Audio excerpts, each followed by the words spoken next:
T Francis എന്ന ഞാൻ സ്വതന്ത്ര സ്ഥാനാർത്ഥിയായി ഞാറക്കൽ ഗ്രാമപഞ്ചായത്തിൽ 6-ാം വാർഡിൽ നിന്നും മത്സരിച്ചു ജയിച്ചു. ഞാറക്കൽ ഗ്രാമപഞ്ചായത്തിൻ്റെ പ്രസിഡൻ്റായി എന്നെ തിരഞ്ഞെടുക്കപ്പെട്ടു. ഇതിൽ എനിക്ക് അഭിമാനമുണ്ട്.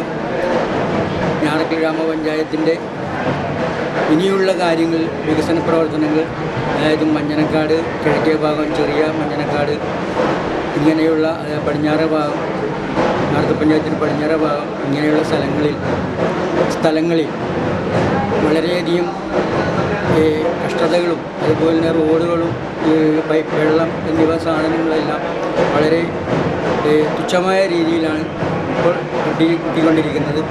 അത് വലിയ രീതിയിലേക്ക് വേണ്ട രീതിയിൽ നടപ്പാക്കാനാണ് എൻ്റെ ഉദ്ദേശം. അപ്പോൾ അത് എൻ്റെ ഉദ്ദേശമെന്ന് പറഞ്ഞാൽ ഞാറക്കൽ ഗ്രാമപഞ്ചായത്തിൻ്റെ എല്ലാ മെമ്പർമാരും ഉൾപ്പെടുത്തിയിട്ടുള്ള ഒരു കൂട്ടായ്മയുടെ ഫലമായി അത് നടത്തപ്പെടും എന്നാണ് എൻ്റെ ലക്ഷ്യം.